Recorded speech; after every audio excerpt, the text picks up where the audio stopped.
सबको जय सिंह। मेरा नाम रोहित है, मैं मुखर्जी पार्क जगाधरी से हूँ। मैं प्रभु का धन्यवाद करता हूँ। वैसे तो मैं ज़्यादा लंबी समय नहीं लूँगा। मेरी गवाही है कि हम रात बात कर रहे थे, पास्टर जी हमारे पास आए थे रात, तो मैं एक बात कर रहा था। कभी एक बिजनेस के बारे में है मेरी छोटी सी गवाही। आज से जब हमने 7-8 साल पहले बिजनेस की स्टार्टिंग की थी, तो जो कच्चा माल पे जहाँ से हम खरीदते हैं, जब कुछ दिन मैंने उनसे माल खरीदा, माल खरीदने के लिए जब मैंने उनको कहा कि आप क्या कुछ मुझे उधार दे सकते हो, क्योंकि मैं ज़्यादा पहले मशहूर था, फेमस था क्या, तो उन्होंने मुझे मना कर दी और वो बोले कि हम आपको एक ही शर्त पे उधार दे सकते हैं। अगर आप एक हमारे मुखर्जी पार्क में PL सन्स के नाम से फर्म है, बहुत पुरानी, शायद 40 साल पुरानी फर्म है। उन्होंने कहा अगर आप उसकी जिम्मेवारी हमें दिला दो, फोन करा दो, हमारी बात करा दो, तो हम आपको उधार देंगे, नहीं तो कि बिना जिम्मेवारी के हम आपको उधार नहीं देंगे। उस समय आप परमिशन में आ चुके थे? नहीं थे। नहीं।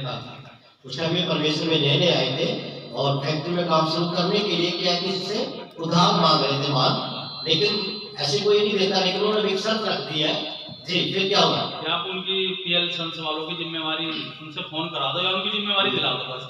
अगर वो जिम्मेवारी लेंगे आपकी तो हम आपको उधार देंगे। तो अभी परसों की गवाही है, परसों की, वो खुद PL सन्स वाले मेरी फैक्ट्री में आए और मेरे आके हाथ जोड़ के कह रहे हैं, रोहित जी आपका माल की बड़ी डिमांड है और आप हमें अपना माल दे दो। मैंने कहा जी देखो सर, मेरे पास फिलहाल माल तो है नहीं, अगर आप मुझे आज ऑर्डर दोगे तो कम से कम 15 दिन मैं कोशिश करूंगा 15 दिन में माल देने की, नहीं तो 1 महीने की वेटिंग लिस्ट है मेरे यहाँ। अगर आप ऑर्डर लिखवा दो, वरना आप कहीं से भी ले सकते हो। वो मेरे आगे हाथ जोड़ कर लगे, जी नहीं थोड़ा बहुत तो झूठ चल जा, थोड़ा बहुत झूठ बोल लिया करो, बिजनेस तो झूठ पे चलता है। मैंने कहा सर मैं बिजनेस झूठ पे नहीं करता, जो मैं बोलता हूँ वो सच बोलता हूँ, उसे फिर पूरा करता हूँ, चाहे मुझे रात दिन एक करना पड़े, पर मैं झूठ नहीं करता। वो कहने लगे यार हम तो 40 साल से बिजनेस कर रहे, सारा झूठ चलता है बिजनेस में, तुम गोलियां देते हैं लोग। मैंने कहा जी मैं गोली नहीं देता, मैं जवान देता हूँ और उसको फिर पूरा करता हूँ।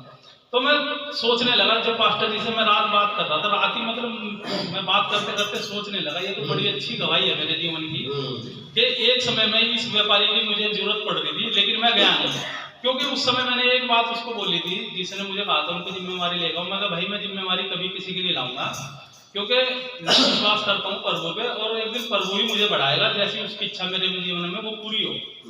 तो खुदा ने वो दिन मुझे दिखाया, मैं प्रभु का धन्यवाद करता हूँ कि आज वही लोग चल के मेरे पास आते हैं, क्योंकि पता नहीं क्या है मेरे माल में, कौन से सोने की कोटिंग चढ़ी हुई है कि डिमांड ही पूरी नहीं हो रही।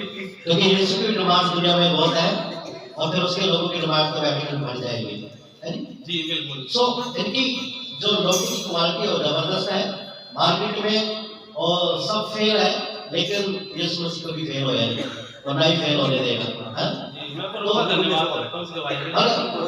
जब बिजनेस शुरू करना था तो गारंटी मांग रहे थे, लेकिन आज वही शख्स आज जोड़कर खड़ा, अपना माल मुझे दे दो। तो ये परमेश्वर है, ये बदल कर टाइम नहीं लगाता मेरे भाई। अगर आप खड़े हैं, बैठे हैं, आगे में हैं, तो आपको आपसे खास बना देता है। ये वहाँ विषय की तो है जो आपसे खास बनाता है जी।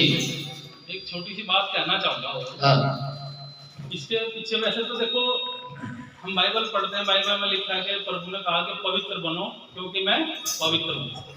तो मैं एक बात को बताना चाहूंगा, प्रभु हमारे जीवन में कब काम करता है, हो सकता है मतलब मैंने अपने जीवन के ऊपर में ये भी मेरी एक गवाही है।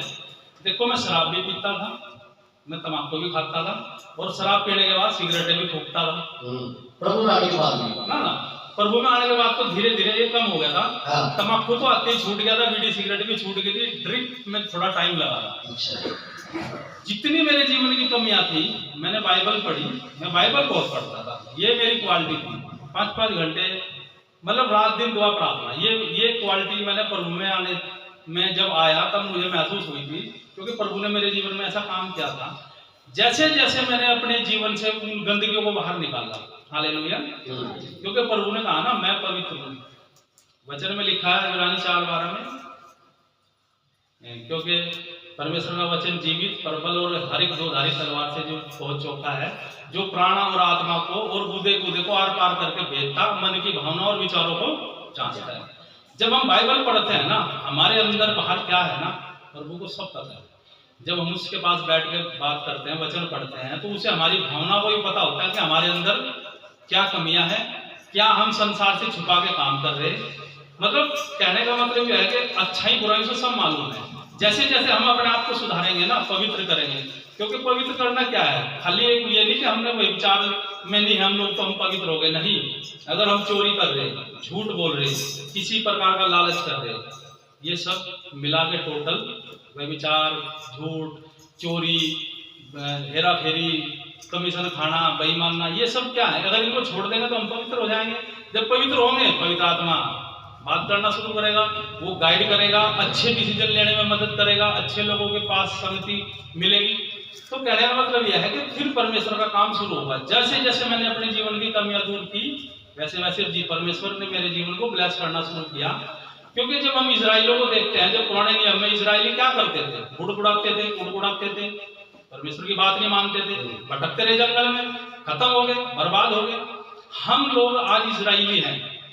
अगर हम लोग ऐसे काम करेंगे, पाप में रहेंगे, हर एक इंसान को अपना लेखा देना है, किसी दूसरे का नहीं। अगर हम पाप में है ना, तो हम वहीं भटकते रहेंगे, कभी भी उस लेवल पे नहीं पहुंच पाएंगे जो परमेश्वर ने हमारे लिए रखा हुआ है। तो मैं एक ही बात कहूंगा, अगर हम लोगों को मान लो कि अगर मैंने एक चीज और देखी, मैं पूरी रात सोया भी और बेचैन भी रहा, मेरे अंदर एक अजीब सी बेचैनी थी पास्टर जी से। कल मैंने कुछ ऐसी बातें की जो शायद कोई नहीं कर सकता अपने जीवन के बारे में, ऐसी ऐसी रियलिटी बताई जो कोई नहीं बता सकता शायद। क्योंकि कारण था, क्योंकि जो चीजें मेरे में